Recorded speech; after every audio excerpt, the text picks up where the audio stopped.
Ya, itu kita adaptasikan sebagai salah satu strategi juga dalam memberikan layanan yang lebih baik lah. Saya merasa dari dulu bahwa yang kita jual tuh enable digitalization experience daripada pelanggan kita gitu Oke. kan. Not to forget bahwa sebenarnya kan dengan kita udah lari ke dalam verticalization daripada bisnis kita, itu sebenarnya memberikan kita juga opportunity untuk bisa be more agile gitu. Iya.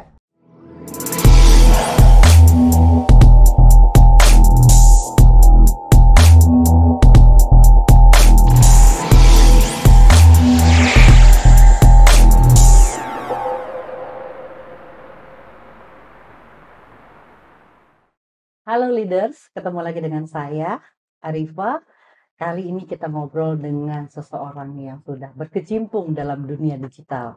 Cukup lama, salah satu senior saya yang sudah berada dalam ekosistem telco. Nggak tahu nih Pak Joy, berapa lama? 20 tahun? 30 tahun? Ya, sekitar segituan. Sekitar segitulah ya. Ya, 30 tahun something ya. jangan terlalu panjang. Jangan terlalu banyak ya. Yang menariknya leaders, beliau ini tetap berada dalam dunia telco, tapi tidak hanya sebagai pemain eh, enterprise telco as operator saja, tapi sekarang masuk ke dunia retailnya. Saya kenalkan Pak Joy, Pak Joy Wahyudi, ya. Beliau saat ini ada di Era Jaya Digital, Ya. ya, sebagai CEO Era Jaya Digital. Nah, kita akan banyak belajar dari beliau. Apa yang menjadi value, nilai, ataupun spirit, ataupun visi yang dibawa oleh era digital. Ya, silakan Pak Joy. Kalau kita dari obrolan kita ini sebetulnya era digital itu apa sih Pak Joy? Oke, terima kasih lu. Saya panggilnya Bu Arifa atau Arifa ya? Arif Ya, aja, Arifa aja ya. santai. Oke, era Jaya Digital mungkin banyak orang nggak pernah dengar lah ya. Tapi kalau era Jaya mungkin pernah dengar. Tapi kita mungkin lebih banyak dikenal dengan brand-brand kita yang ada di pasar lah ya. Contohnya kayak Erafone, iBox, dan juga Urban Republic, UR. Itu salah satu contoh beberapa brand yang kita miliki di bawahnya Era Jaya Group lah. Oke.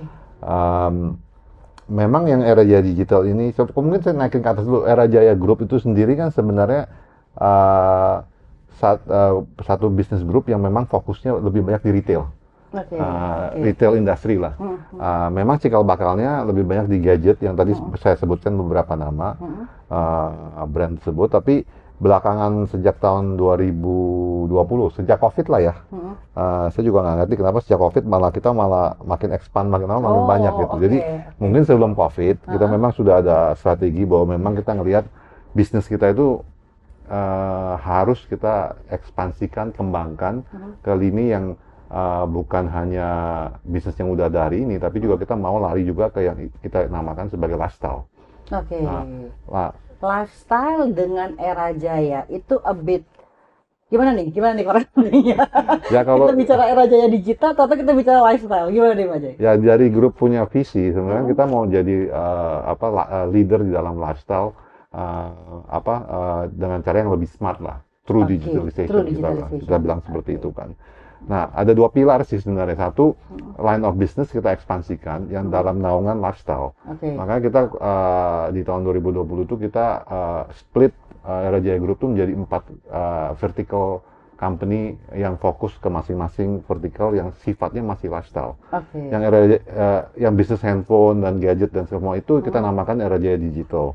Nah, yang kedua kita mulai launch yang namanya Era Jaya Lifestyle. Oke. Nah, di situ kita mulai kembangkan retail yang berbasis berjualan IoT, plus juga masuk mulai ke fashion lah. Oke. Contohnya mungkin yang sekarang ada di mall-mall yang mungkin ya Arifah sendiri pernah lihat mungkin kayak JD Sport. Iya. Atau pernah nggak? Atau belum pernah ya? Nggak tahu. Jarang ke Belum mall pernah sih beli kali yang kan. jelas. Ya, Belum pernah beli tapi lewat mungkin ya. jualan apparel lah, Apparel, shoes, ya. t-shirt gitu ya. Oke. Dan vertikal ketiga itu kita buat namanya food and nourishment. I see. Nah, di situ kita mulai investasikan beberapa brand kita. Contohnya yang baru mulai tahun 2020 tuh kayak Paris Baguette. Abang pernah nggak ke Paris Baguette? Lewat. Belum pernah masuk nih Pak Jay. Coba Lewat ya. sekali-sekali masuk Paris Baguette. Kita juga mulai investasi di Grand Lucky Supermarket. Oh, I see. Ya, itu juga salah satu portfolionya food and nourishment. sama ada beberapa yang akan coming tahun ini lah, saya belum bisa sebutkan lah. Dan terakhir itu kita mulai masuk ke ke wellness lah, RJ Wellness yang beberapa chain yang mungkin bisa dilihat di mall tuh kayak Face Shop, ataupun juga yang kita baru mulai tahun 2002 tahun lalu ya 2022 itu Welling Farmasi, tapi itu lebih nggak di mall, lebih di street level lah. Itu contoh lah. Kita bilang kenapa lifestyle, karena kita ngelihat bahwa rangkuman daripada bisnisnya tetap bisa bermacam-macam yang sifatnya untuk pola hidup daripada konsumen, tapi basisnya tetap retail base. Nah, di satu sisi kan saya bilang seperti itu, tapi kita juga bilang kita mesti smart juga lah. Betul. Nah, smart ini kan memang kita percaya bahwa adaptasi daripada teknologi tentunya ya, yang bersifat digital tentunya, ya itu kita adaptasikan sebagai salah satu strategi juga dalam memberikan layanan yang lebih baik lah.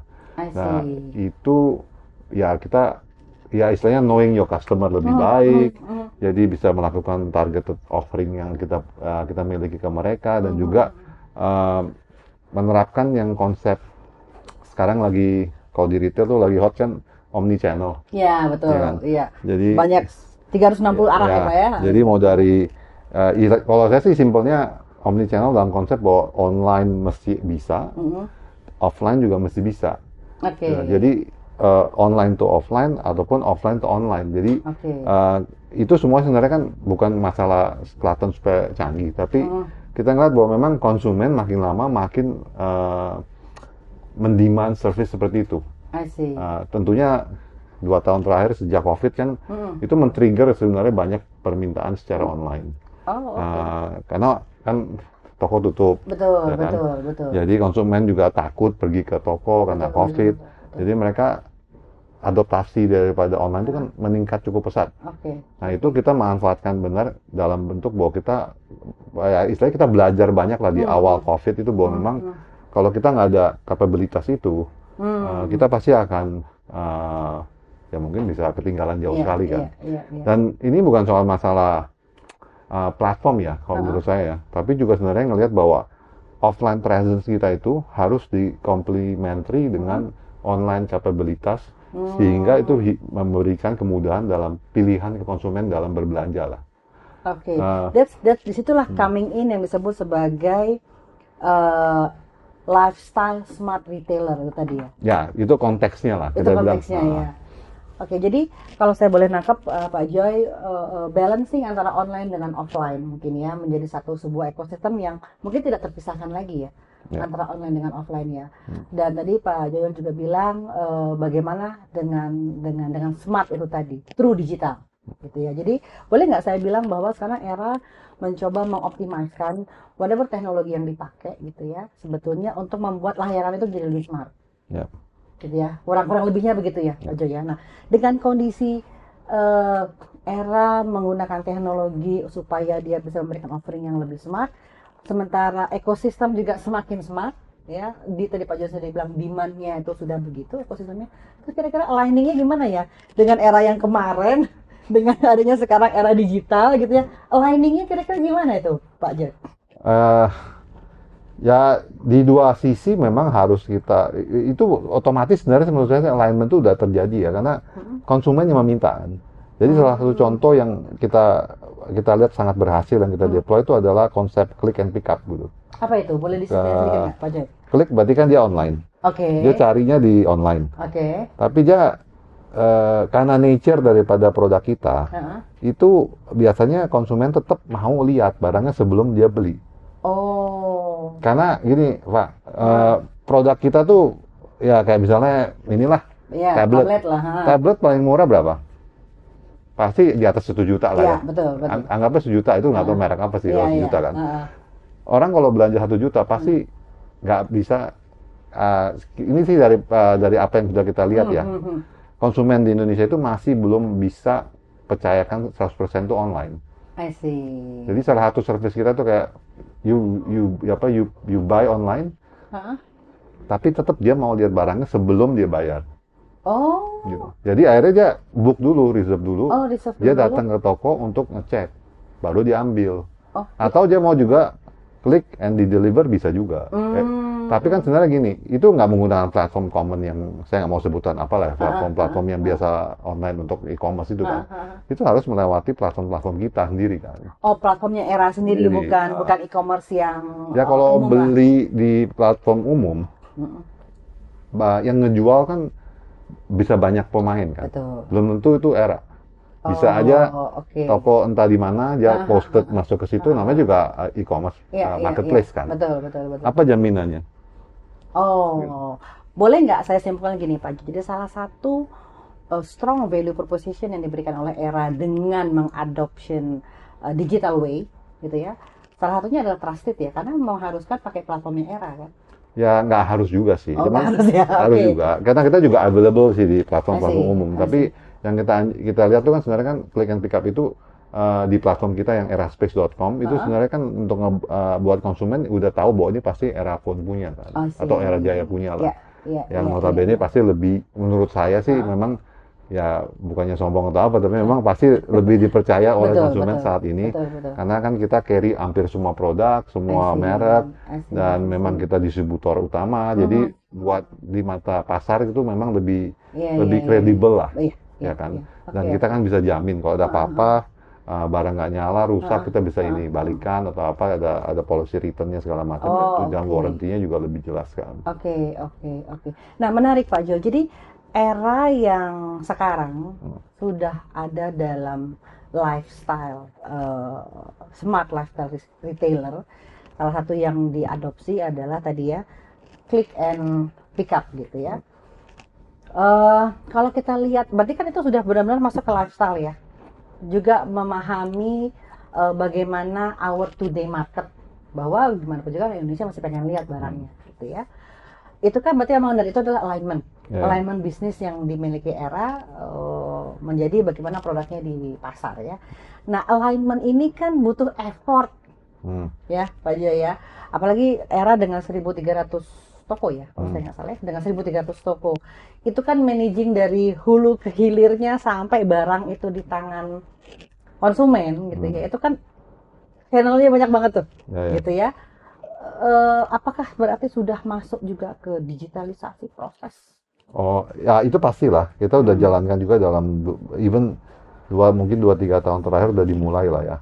Karena untuk bisa mendeliver effectiveness dalam mendeliver segitu banyak chain yang kita miliki, memang kan dibutuhkan teknologi lah.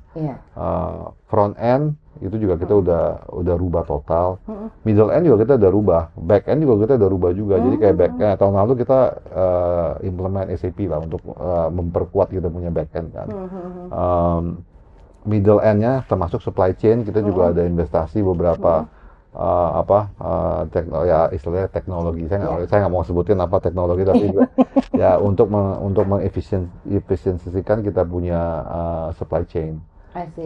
Karena itu kan pengiriman, pengaturan kirimnya kapan. Kalau 1.300 toko itu kan berarti kan mesti ada prediktifnya juga. Betul. Untuk supply merek apa, model apa, itu juga mesti di-automate lah. Dan itu sudah kita lakukan juga untuk menghindari manual work lah ya. Kan istilahnya kan mesti itu sebenarnya kan supply chain itu dibuat otomatis supaya kita nggak usah ngitung secara manual ke toko A, toko B, toko 1 sampai ke toko 1.000 yang mana, karena kan mereknya yang laku tuh kan berdasarkan past purchases kan. Jadi kita bisa mempredik daripada kita punya inventory level juga untuk di toko tersebut. Nah, kalau untuk itu yang di middle end-nya ya kita udah lakukan, termasuk juga warehouse system yang baru yang untuk bisa trigger langsung link dengan supply delivery lah, delivery partner kita lah. Itu juga kita untuk pastikan itu juga lah. Karena saya ingat, dan kita juga ada online platform di front end juga kan, sebenarnya pada saat trigger satu pembelian itu kan mesti bisa langsung masuk secara otomatis ke warehouse, ke supply chain untuk bisa di deliver within time frame yang kita udah specified. Dan juga di mata konsumen yang paling penting kan, kalau misalnya kita bilang 2 hari ya 2 hari gitu kan. Nah, itu yang kita melakukan juga gitu. Nah, makanya kenapa ada investasi juga banyak di situ. Nah, untuk ngomong front end, tentunya front end online kita itu sih 2 tahun terakhir sih banyak lah. Udah kita lakukan di situ. Termasuk juga apa ya istilahnya data mining Oh, yang data kita lakukan. mining. Nah, itu menarik Pak Joy. Kita bicara soal digitalisasi ya. Hmm. Tadi kan kita bicara soal proses nih sampai dengan gadget di tangan konsumen. Itu kan isinya proses, gitu ya. Dengan digital, pemanfaatan yang didapat era dalam ekosistem bisnis ini adalah satu, ketepatan barang, gitu ya, akurasi dan sebagainya ya. Ya, efisiensi Tapi inventory level juga sih. efisiensi inventory ya. Bagaimana dengan data mining ya? Karena memang Ah, kita bicara digital tuh kadang-kadang hanya bicara soal platformnya sendiri, ya. gitu ya, the usage-nya sendiri. Dan frankly speaking, Pak Joy, tidak banyak industri yang memanfaatkan data mining Ya. sebetulnya. Gitu Ya, ya. Untuk hal ini gimana? Era gimana tuh? Untuk data miningnya sendiri gimana gambaran di kurang lebih? ya sekarang kalau gambarannya gini aja kan, kita punya platform sendiri yang di front end. Kita juga punya apa database customer yang udah kita miliki cukup banyak lah. Asik. Ya masuk dalam era club punya membership lah. Oh, oke. Jadi kalau setiap kali beli di toko kita, biasanya kan kita encourage mereka untuk join membernya lah, untuk collect Oh, point, oke. untuk apa namanya, untuk enjoy benefit-benefit tambahan lainnya lah intinya. Untuk collect point bisa tukar lah. Betul, Dan betul. biasanya kita kasih juga preference terhadap member kita, ya khususnya untuk produk-produk launch lah, yang Oh, baru-baru oke. lah gitu Oh, kan. oke. Itu kita biasa kita Oke. beri ke situ. Nah, database tersebut ya memang kita udah miliki mungkin sekitar 6 juta pelanggan lah hari ini ya, Oh, yang udah kita oke. miliki hari ini. Nah, itu memang kita udah banyak lakukan untuk targeted selling lah. Jadi based on Oh, behavior mereka, kita udah banyak istilahnya offering apa istilahnya prediktif terhadap next purchase mereka lah.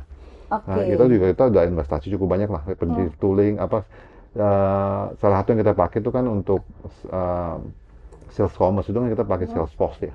Salesforce ya. Itu pakai juga untuk kita kerahkan untuk membantu kita dalam memfasilitasikan fungsi tersebut lah. Oke. Dan sebenarnya kan beberapa kayak produk launch ya biasanya yang sekarang kalau produk launch yang terakhir lah. Ini kalau podcast apa aja ngomong boleh gitu. Boleh. Merek apa sebut terserah gitu. Ya udah. Kan saya kan Free. pertama kali jadi saya nggak itu. Oke. Kayak kemarin waktu kita launch iPhone 14. Heeh. Nah, itu pertama kali loh di eh, Indonesia kita ngadakan midnight launch. Gitu. Oh, Ya, midnight lounge. ya. Oke. Jadi pick up pertama jam 00.01. Itu di mana gimana? Ini gini, gimana ini yang Wah, terjadi? itu kita ngeliat juga dari profil customer yang kita miliki kan, yang selama ini Oh, pengguna karena yang dari beli namanya. iPhone sama kita kan. Ya, Jadi kita ya. tahu apa ya dia punya demand seperti apa, dan dari dulu seperti apa, dari istilahnya pre-ordernya kita bisa tahu kan. Oke, Nah, historical. historical ya. daripada yang terjadi Iya, lah gitu. iya. Dan menurut kita siapa berapa banyak yang akan datang gitu kan. Kemarin tuh kita midnight launch di 3 kota tuh. Waktu oke. launch iPhone 14 di Indonesia kan. Di Jakarta, di Bandung sama di Bali. Nah, itu rame banget lah. Jadi create hype yang sampai sekarang pun ya kebetulan emang iPhone 14 shortage ya. Jadi kita susah ngomong juga gitu. Jadi tiap kali barang masuk kurang. Tapi hal-hal seperti itu kita lakukan. Nah, Oke. memang kebetulan untuk Apple kan memang kita juga melakukan marketingnya lah Asik. as a partner gitu kan. Mungkin berbeda dengan merek lain lah ya, yang mereka ada marketingnya sendiri di in country. Nah, kita bisa banyak bantu juga. Sebenarnya kita juga banyak bermitra dengan prinsipal-prinsipal kita untuk khususnya kita fokuskan tuh kayak event-event yang I think ya win-win untuk dua belah pihak ya. Increase dan buat saya yang paling penting increase brand awareness terhadap Eraphone, iBox itu kan merek kita kan sebenarnya. Iya. Oh, iBox itu mereknya Era ya? Merek Era. Merek Era ya.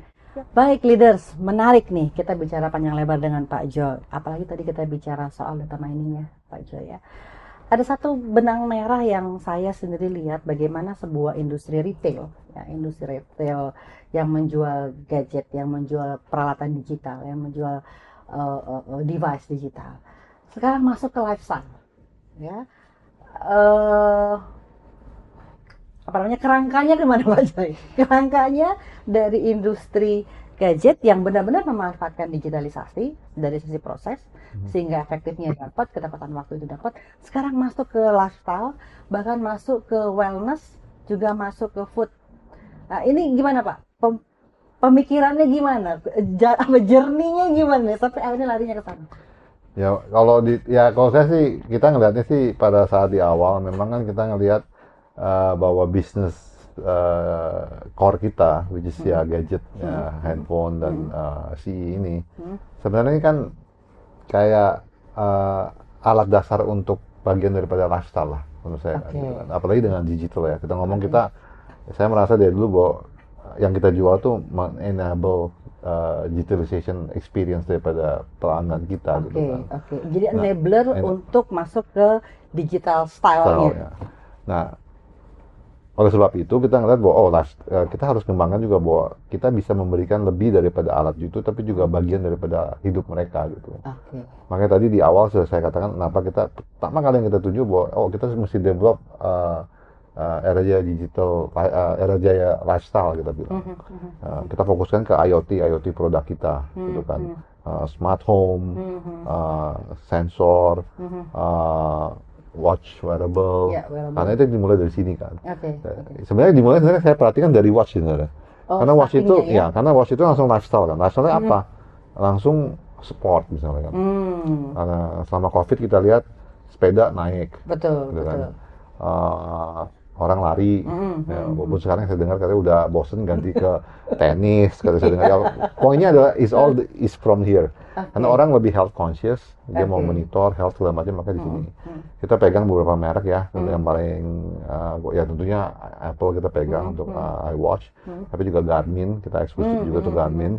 Dan beberapa proyek itu kita kembangkan karena Garmin dia juga carry beberapa bagian daripada lifestyle sendiri kan. Pada saat kita ngomong sepeda, dia ada bermacam-macam sensor sepedanya lah. Yang kita juga jual di situ. Itu part dari IoT-nya yang dijual oleh Era juga. Nah, lari ke situ kalau misalnya kita ngomong wearable jam, kita juga ngomong ke wearable lain nih. Misalnya kayak sepatu olahraga kan. Jadi kita ngomong kenapa kita masuk ke JD Sport. Nah, di situ dijual kayak bermacam lifestyle lah. Larinya saya lihat bisa trickling down ke situ. Nah, kalau makanan yang kita dan supermarket itu kita juga ngelatih kan bagian daripada lifestyle juga bahwa orang lebih health conscious, orang lebih mau lihat pola belanja mau kemana gitu. Makanya kenapa kita masuk ke supermarket waktu itu. Memang brand lama sih ya, brand Lucky kita bermitra dengan partner lamanya untuk kita kembangkan brand Lucky di beberapa tempat di Indonesia lah. Kita kalau salah udah ada 8 toko deh untuk itu. Plus ya beberapa chain restoran lah yang saya sebutkan tadi di awal. Nah kalau yang terakhir yang wellness karena memang kita ngelihatnya memang Edian itu bagian daripada buntutnya lifestyle ya otomatis kan orang lebih care untuk what they look, health conscious untuk segala macam ya terkait dengan badan kita lah. Makanya kita coba ya in the nutshell sih Edian kita lihat bahwa satu perputaran loop bahwa memang dimulai dari gadget tapi what do they do with the gadget dan kita mau be part of that business aja sih kalau saya ngeliatnya kan. Boleh nggak saya bilang begini Pak Joy? So era the way to see the business is actually juga bukan hanya istilahnya selling the product, tapi juga ikut chip in dalam creating digital ecosystem. Ya mungkin bisa dibilang seperti itulah, tapi saya nggak bilang se-ekstrim itulah, Pak ya. Karena kalau dibilang kesannya kayak kita meng-create tuh, saya jadi agak-agak takut-takut juga gitu. Tapi ya menurut saya sih ya memang kan consumernya sendiri yang meminta kalau saya bilang sih Pak. Jadi sebetulnya ada dragging dari consumer. Pastilah gitu, karena kita nggak mungkin ngejual sesuatu kalau tidak ada demand-nya kan. Saya nggak akan bisa create demand karena saya cuma retail loh. Saya even nggak ada produknya sendiri kan. Semua produk tuh kan punya prinsipal. Boleh nggak saya bilang di situlah alignment-nya? Ya, bisa jadi. Memang alignment-nya di situ bahwa memang kita adalah kayak offline shop. Ya intinya untuk semua yang mau terkait dengan bagian daripada lifestyle hidup orang, termasuk makan juga gitu kan, belanja juga gitu kan. Ya dan tentunya semua dimulai di sini. Kita ngeliatnya kenapa lebih smart karena nantinya kan sebenarnya dari gadget kita itu kita bisa lakukan bermacam-macam. Ya kan. Jadi semua di situ sebenarnya. Makanya kita lihat dari sana gitu. Dan memang ada tentunya kita ngomong digital terus tapi Pak, tapi memang sih Edian kita ngeliat juga as a business juga sih sebenarnya yang lebih penting kan. Whether this business can complement core business kita gitu kan. Ya, kita ngomong Edian semua bisnis mau digital non digital, kita buntutnya kan balik lagi ke bottom line. Betul, Ya kan? betul, ke bottom line. Bottom Iya, line lagi betul, kan. betul, betul. Nah, kita ngeliat memang bisnis yang kita lakukan ini memang selain daripada memang be part of daripada lifestyle-nya konsumen, tapi juga be part of kantongnya Era Jaya lah.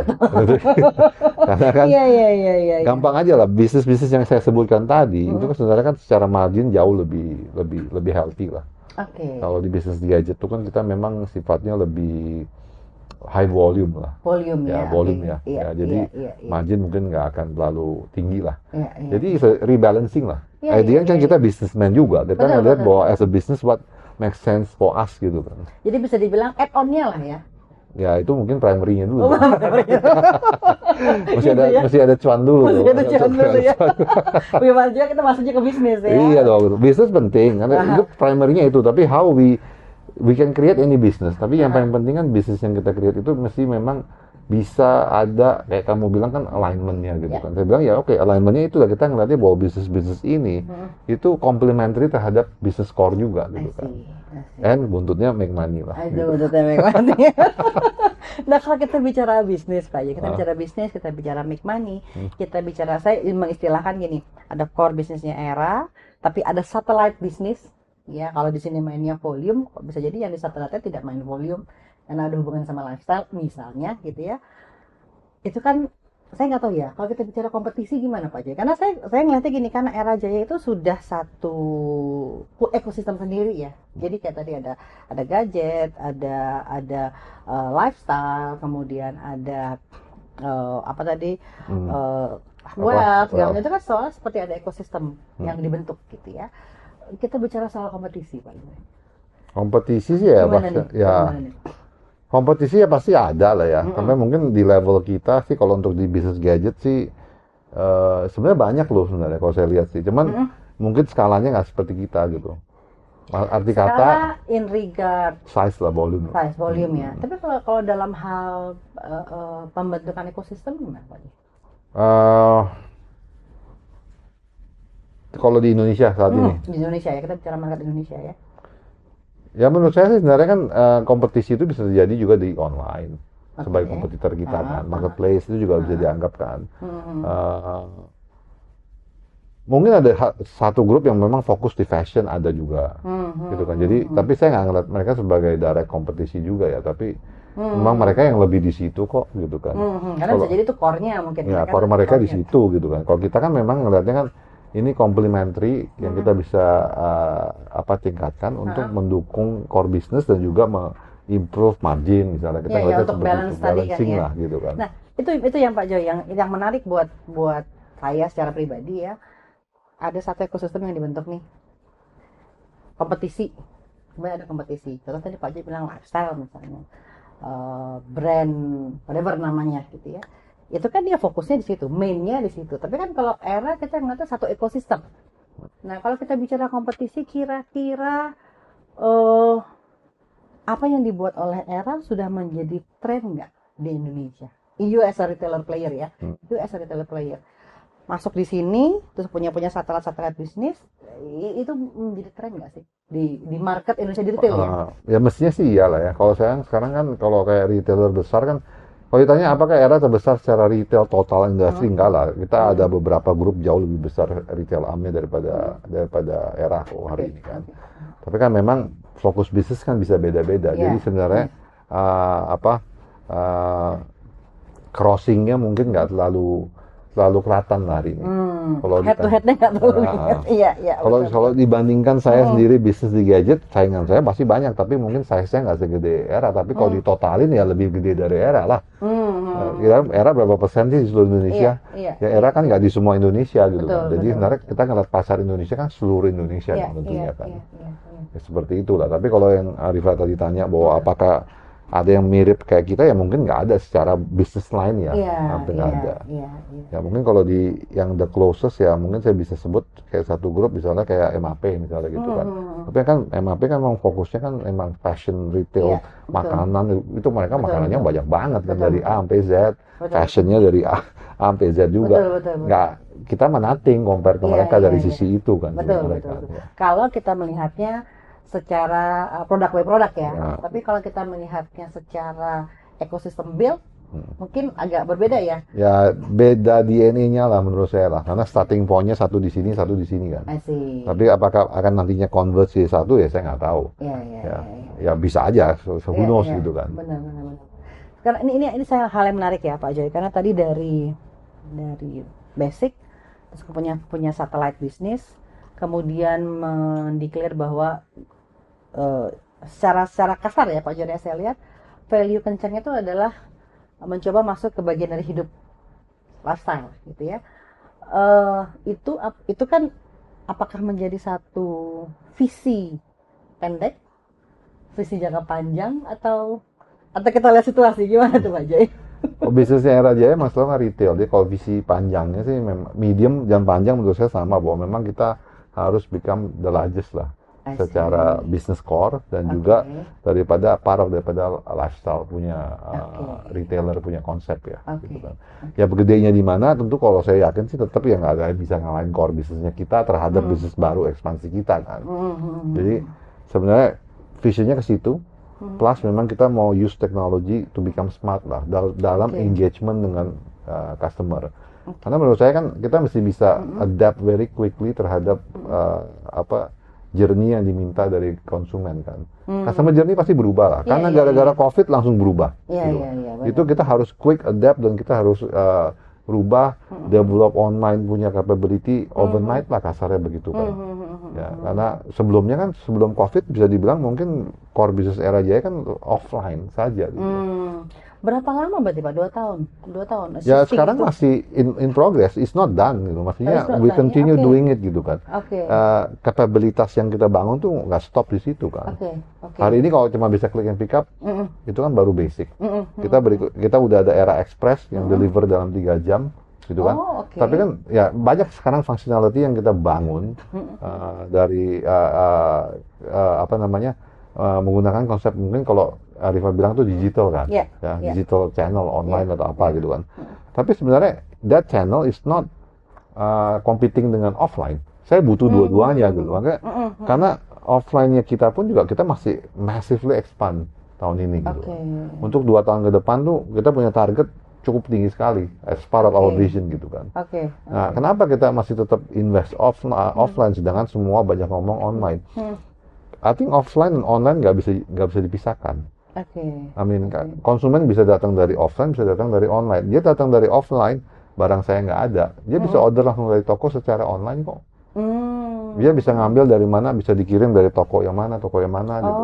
Itu kapabilitas yang memang terus harus kita enhance. Makanya menurut saya itu kan konsep tadi yang saya bilang omni channel itu kan. Bahwa sebenarnya itu masih work in progress. Ada beberapa basic function sudah kita bisa lakukan. Mungkin lebih online to offline, tapi kita juga mesti bisa create customer journey yang lebih bagus lagi dalam konsep misalnya reverse O2O lah. Reverse online to offline. Jadi kebalikan. Nggak ada jaminan tiap kali konsumen datang ke toko kita, barangnya ada yang dia mau. Ya kan? Tapi kan ini a wasted journey buat konsumen kan. Dia bisa order langsung di situ. Karena kita mungkin punya barangnya di tempat lain. Ya kan? Mungkin nggak di kota lain lah, tapi kan misalnya kalau di satu kota kita punya beberapa toko kan. Bisa atur. Nah, itu kapabilitas kita bangun terus. Nah, makanya kita dalam konsep smart itu yang bayangannya seperti itu gitu.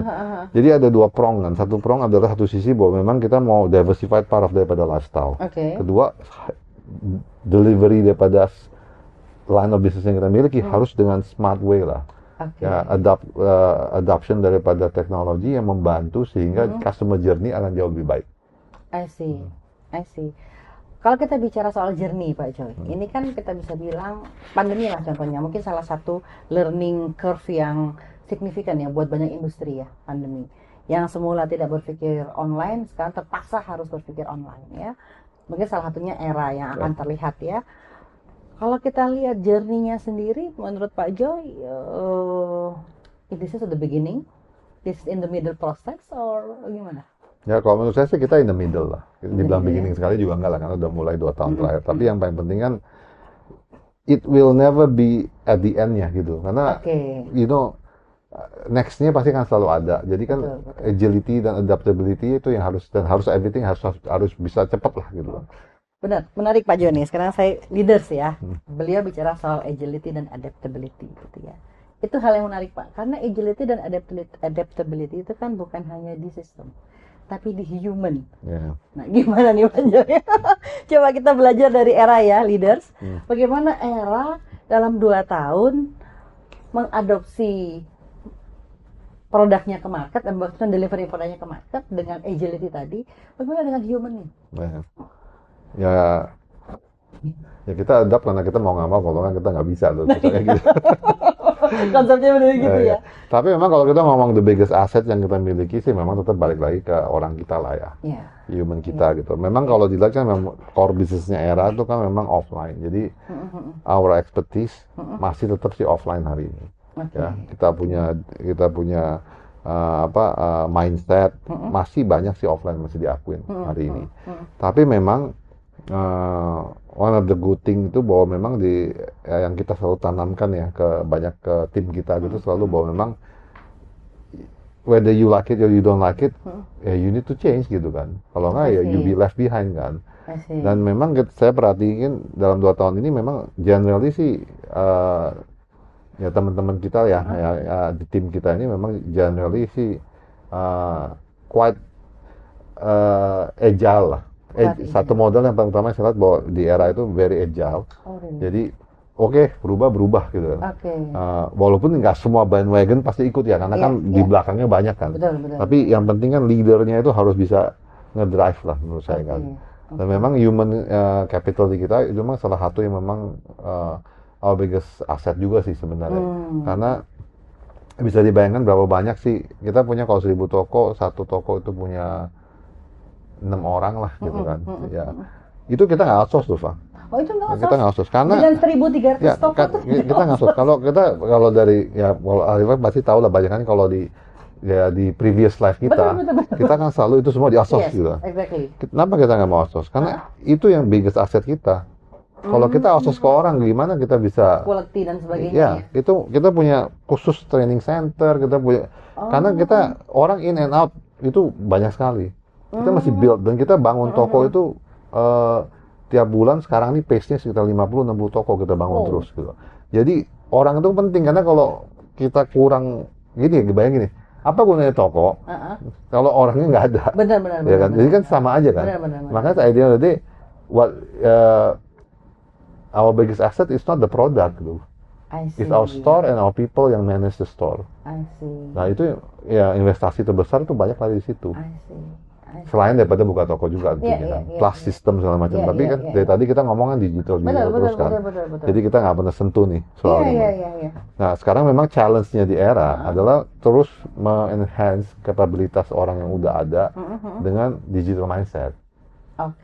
Artinya yang mungkin contohnya begini, anak-anak frontliner kita itu kan kebiasaannya seperti itu. Pas saat kita mengintroduce satu konsep, misalnya reverse O2O lah, yang dia ributin pasti kan KPI saya gimana nih, orang datang ke toko dia ambil toko barangnya orang lain gitu, toko lain lah gitu kan, toko era juga sih. Buat saya mungkin kantong kiri kantong kanan, tapi buat yang jaga toko kan ini kantong saya. Ini bukan bonus saya nih gitu ya. Belum lagi yang di toko situ yang barangnya diambil. Pas barangnya diambil, ini kan KPI saya barang tuh, wah ini barangnya berharga saya nggak. Ya, ini semua kan kita harus bisa managing lah ya. Ya managing dan juga bisa give proper understanding, termasuk juga dalam prosesnya sendiri yang kita juga masih rubah, dimulai mungkin dengan proses KPI-nya juga, mindset, dan juga percuma kita punya teknologi tapi di lapangan nggak ada yang mau terapkan kan. Contoh lah gitu.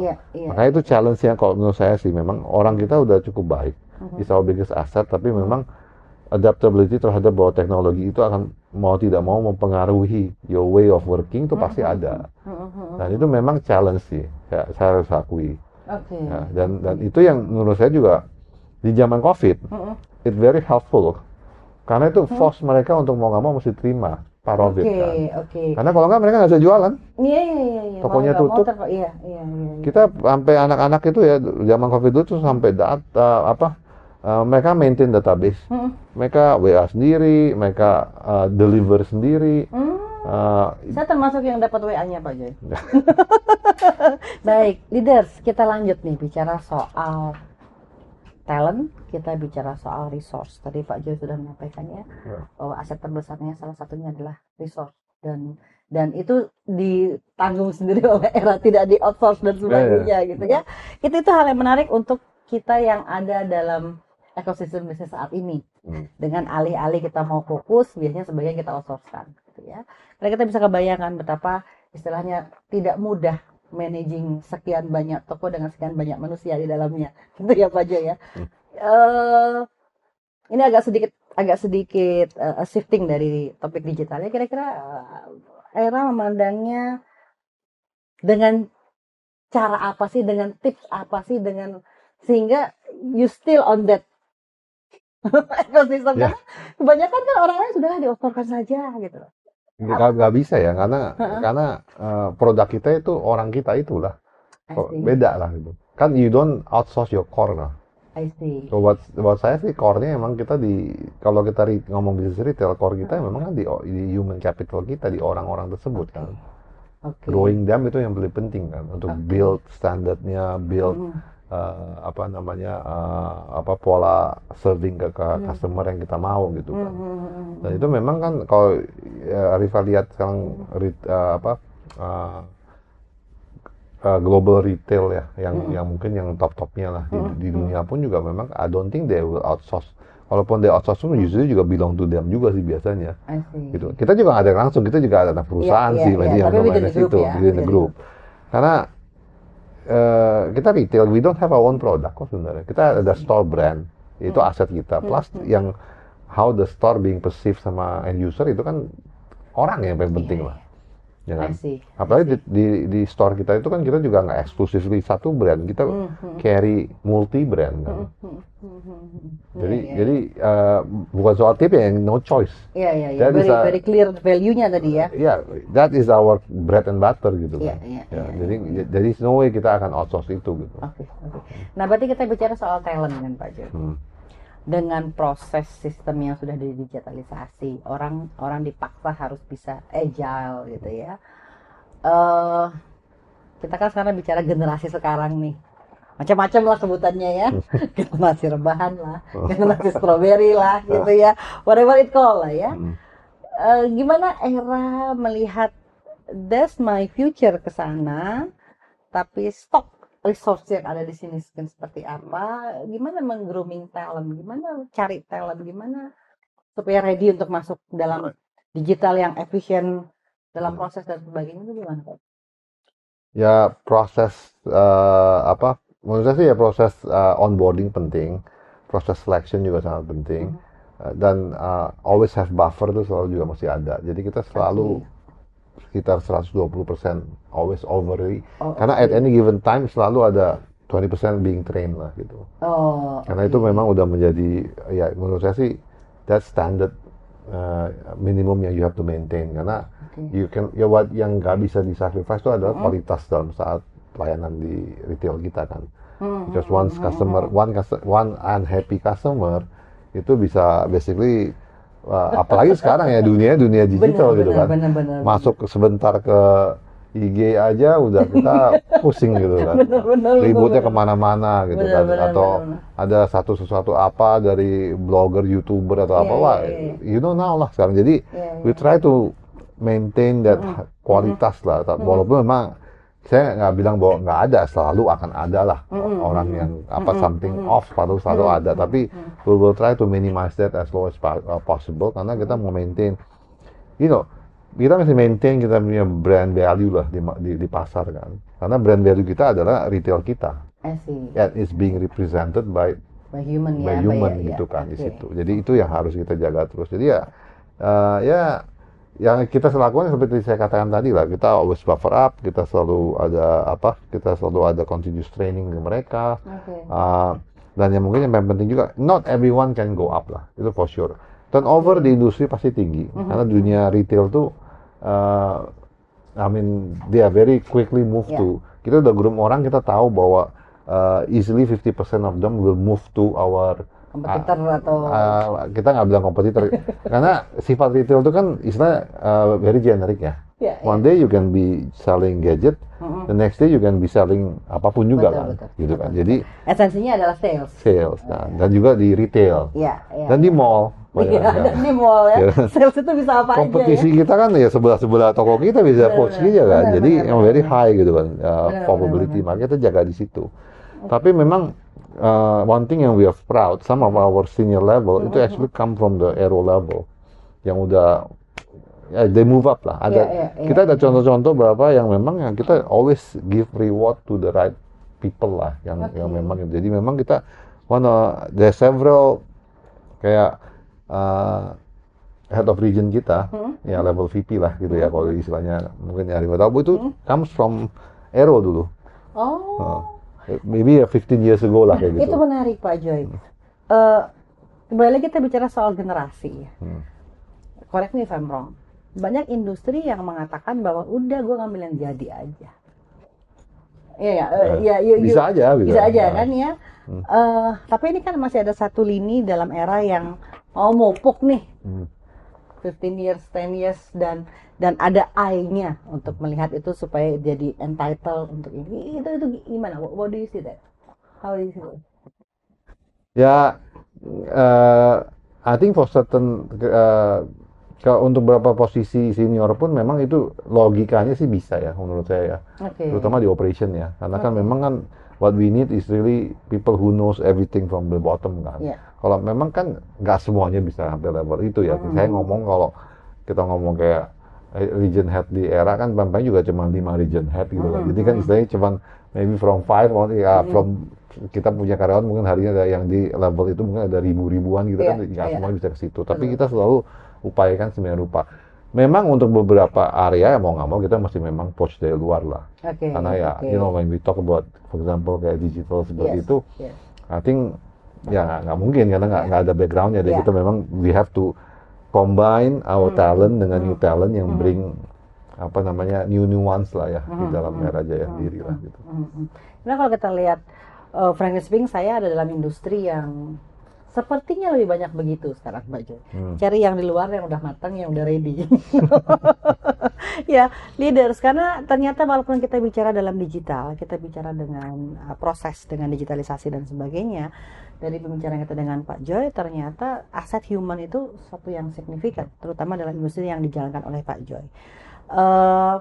Teknologi saja nggak cukup ya Pak Joy ya, dan lagi aja nggak cukup gitu. Ternyata people yang agile, yang mampu adopt dengan teknologi itu juga salah satu yang significant value ya yang ada dalam sebuah industri ya. Nah sekarang kita bicara tadi soal era dengan ekosistemnya gitu ya, terus kemudian era membangun ekosistemnya, dia linkit kemana? Kalau saya tanya Pak Joy, mimpinya kemana?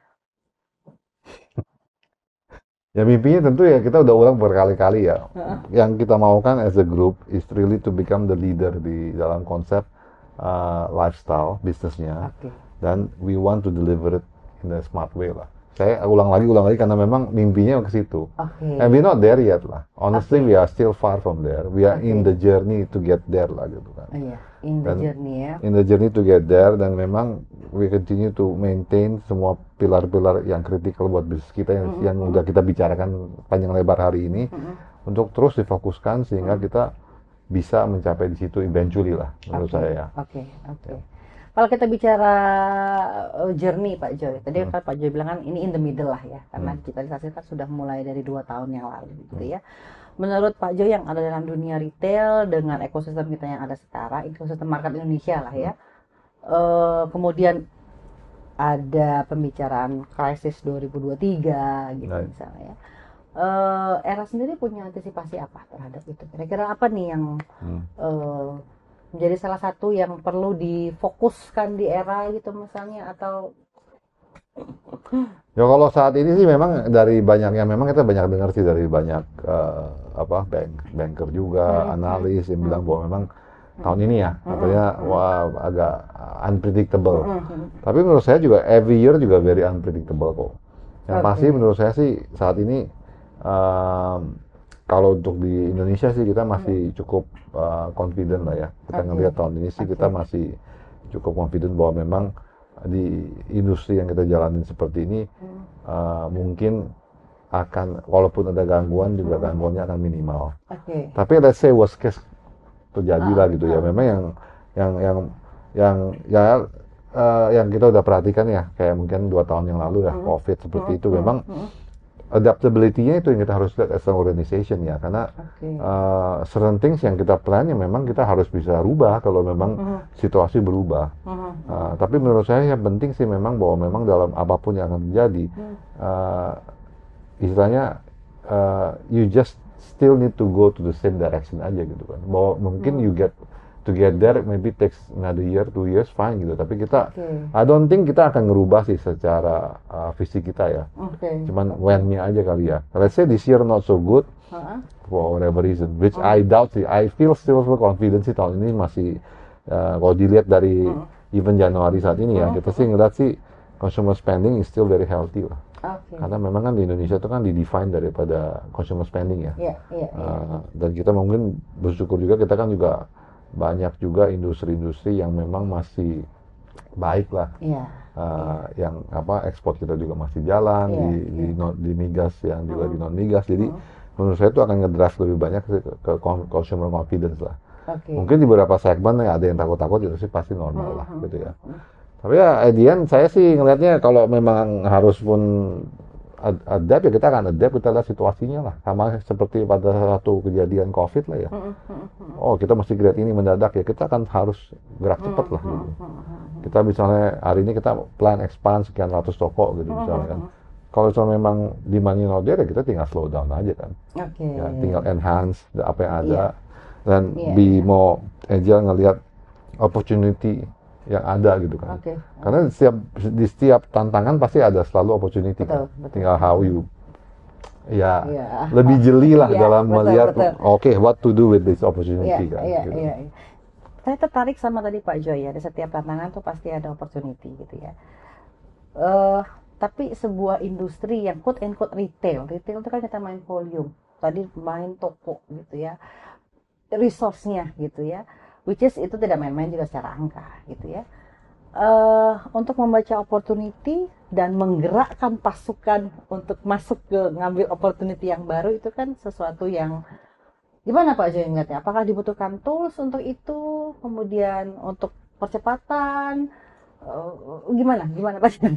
Itu tuh hal yang menarik karena gini, kita selalu bilang kalau gajah tuh gerakannya lambat kan. Ya, tapi kalau kita ngelihat visi dan misi era sekarang ini bisa jadi di middle tadi gitu ya. So how you see that gitu lah. Karena bisa jadi yang lebih kecil lebih agile gitu ya. Tapi kalau ini gimana? Kalau lebih kecil pasti lebih agile, that's given lah. Kalau udah lebih besar pasti lebih less mobile. Betul. Karena juga nggak bisa terlalu rocking ya. Karena you're too big nanti fall semua jatuh gitu kan. Iya. Jadi kalau saya ngeliat sih gini aja ya, kalau misalnya bisnis kita pun hari ini, misalnya let's say ya bisnis gadget, atau demand-nya nggak ada gitu ya. Ya kita akan slow down. Pasti dong. Ya kan nggak mungkin kita akan terus kalau misalnya slow down kan. Tinggal kan sekarang opportunity-nya di mana yang kita bisa kembangkan saja kan.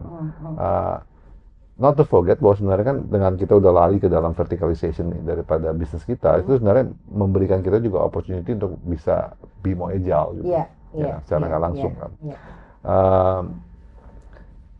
Aset yang udah kita miliki, misalnya kayak customer base, mining the data, itu kita bisa pasti kita akan leverage lebih dalam lagi lah tentunya untuk menggali di mana kita berikutnya kita harus berkembang kan gitu.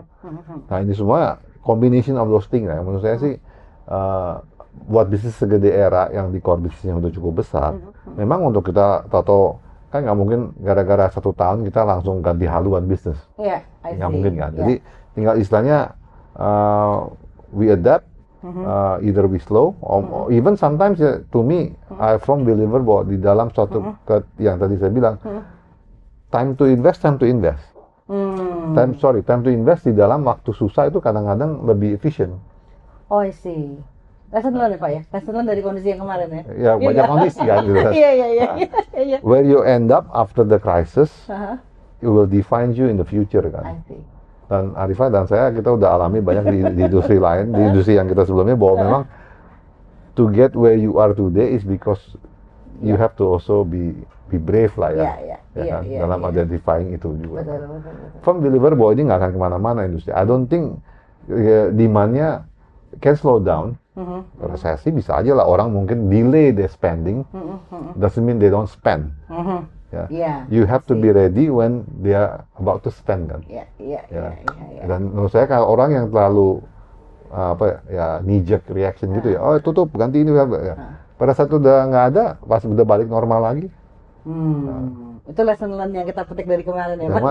Menurut saya sih sebenarnya kalau di bisnis ini, saya ngeliatnya yang paling penting kan demand-nya ada nggak. Kalau selama demand ada, saya bukan berarti saya tetap gas terus pakai kopling gigi 5 gitu. Mungkin saya pakai gigi 2 dulu. Gitu. Tapi you can never, if you believe opportunity-nya ada, you have to invest. I see. Even invest can be cheaper during crisis. Bisa jadi ya? Bener lah gitu kan. Kita beli sesuatu, sewa sesuatu lebih murah gitu kan. Nego bisa lebih berani. Benar. Dan it give you more efficiency. That's one of the opportunity ya. That's one of the. Baik leaders, tidak terasa kita bicara cukup panjang lebar dengan Pak Joy. Kita bisa menggali banyak pengalaman beliau.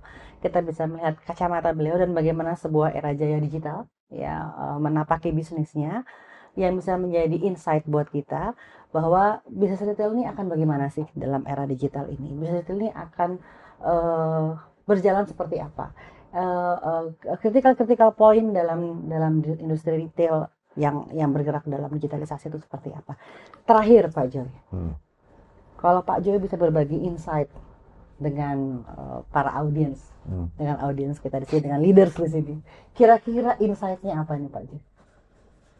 Dari pembicaraan kita di 3 sesi yang sangat menarik ya, bagaimana pembentukan sebuah ekosistem, bagaimana meyakini bahwa core tetap harus dipegang sehingga itu yang harus di grooming gitu ya, bagaimana menghadapi market yang mungkin bisa jadi harus gegas gigi 5, gigi 3 gitu. Jadi insight-nya ini kira-kira gimana Pak Joy?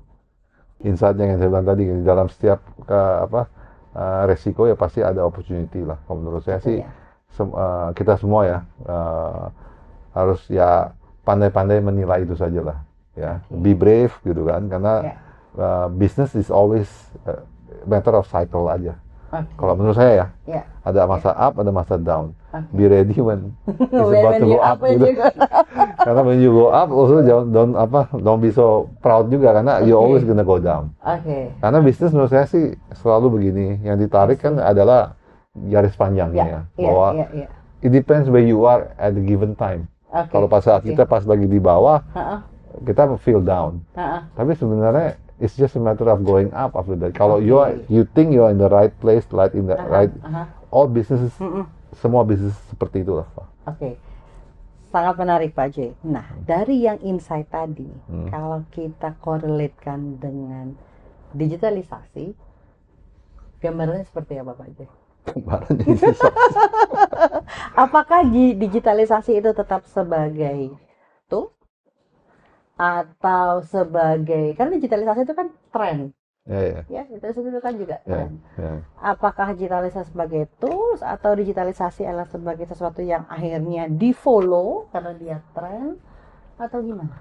Ya, kalau saya sih bilang, sebelum kita mulai tadi kita sempat bicara-bicara juga bahwa sebenarnya kan digitalisasi itu kan is a definition. Tergantung daripada saya, Arifah, dan siapapun juga dalam menginterpretasi bahwa apa sih digitalisasi dalam konteks saya, ya kan? Kalau di dalam konteks saja ya bahwa digitalization itu adalah satu tools untuk enable bisnis kita, gitu kan? Dan we will use digitalization itu untuk enhance kita punya bisnis tentunya dalam menyambung dan mengimprove journey pelanggan lah yang datang ke kita lah gitu. Karena memang that's the way it is. Especially nowadays kan almost everything di sini lah, di handphonenya nggak boleh dikeluarin, di dalam itu. Gitu. I see. Jadi digitalisasi itu adalah tools ya for leaders at least today kita dengar dari Pak Joy bahwa digitalisasi itu adalah tools di mana sebuah company sekelas Era Jaya menggunakan digital itu sebagai tools untuk tetap bisa eksis di market ya, Pak Joy. Baik, leaders, Eh, dalam sesi dengan Pak Joy kita bicara soal bagaimana retail bisnis melakukan day to day-nya, bagaimana juga value-value digitalisasi masuk ke dalam bisnis, dan bagaimana juga seorang atau sebuah company grooming talentnya. Saya rasa ada lagi yang mau disampaikan Pak Joy? Cukup Insight lah dan kayaknya, sebagainya udah cukup cukup lah lama ya. lah udah. Cukup. Saya rasa cukup pembicaraan yang menarik hari ini. Silakan nanti kalau kita mau ada obrolan lebih lanjut, ditunggu Digital Talk untuk sesi yang berikutnya. Terima kasih.